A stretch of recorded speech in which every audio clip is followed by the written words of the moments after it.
शुक्रवार को सीएम योगी देवरिया में थे, जहां उन्होंने कई अहम विकास परियोजनाओं का लोकार्पण किया, लेकिन इसके साथ ही विपक्षी दलों पर जमकर निशाना भी साधा। क्या है पूरी खबर, सब कुछ इस रिपोर्ट में।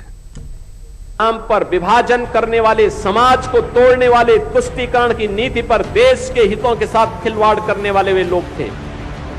विकास को उन्होंने बाधित किया, जनता का शोषण किया, चेहरा देख करके योजनाओं का लाभ देते थे और अपने परिवार का पेट भरते थे। लूट मचा रखी थी। आज ऐसा कुछ नहीं है।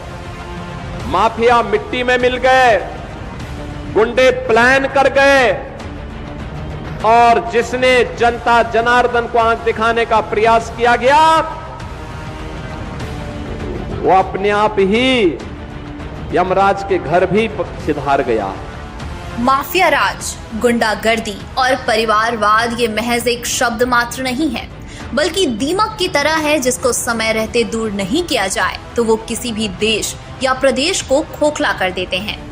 देवरिया की धरती से सीएम योगी का ये संकेत उसी माफिया राज और गुंडागर्दी की ओर इशारा कर रहा है, जो एक समय पहले यूपी के विकास का पर्याय बन चुका था।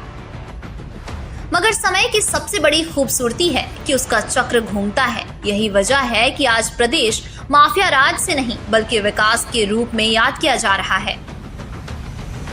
आज से 10 वर्ष पहले कोई सोचता भी नहीं था कि 4 लेन की सड़कें हो पाएंगी, और आज मुझे बताते हुए प्रसन्नता है, क्योंकि देवरिया तो पहले जब मैं गोरखपुर से सांसद था, लगभग हर महीने मुझे देवरिया आने का अवसर प्राप्त होता था। लगभग हर महीने, क्योंकि यहां पर तत्कालीन सरकार के उत्पीड़न, तत्कालीन सरकार की अराजकता, समाजवादी पार्टी सरकार के द्वारा तुष्टीकरण की नीति पर चल करके जो उस समय व्यवस्था पैदा की गई थी, उसके खिलाफ आंदोलन करने के लिए कभी भारतीय जनता पार्टी, कभी हिंदू बानी, कभी व्यापारिक संगठनों के नेतृत्व में उन कार्यक्रमों का हिस्सा बनने के लिए आना पड़ता था। देवरिया की सड़क 2 लेन बमुश्किल थी और उसमें भी कहीं कहां पर वो सिंगल लेन ही थी। हमें चौरी चौरा में वहां पर जाम में फंसना होता था क्योंकि वहां रेलवे क्रॉसिंग था। आज मुझे बताते हुए प्रसन्नता है, गोरखपुर से देवरिया की दूरी अब 4 लेन के कारण और कम हो गई है और आप आसानी से इस दूरी को तय कर सकते हैं। तो जो भी प्रस्ताव हमारे इन विधायकों ने मेरे सामने रखा,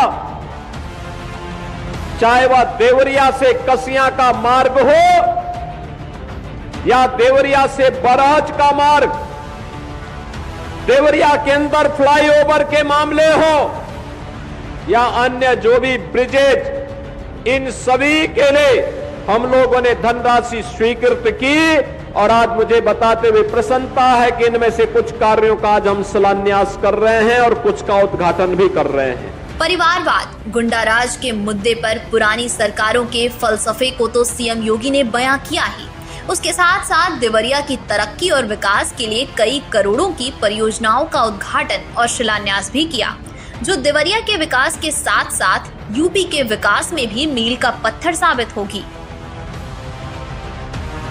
सीएम योगी आदित्यनाथ 22 मई को देवरिया पहुंचे हैं, जहां सीएम योगी ने देवरिया को 655 करोड़ रुपए की विकास परियोजनाओं की सौगात दी।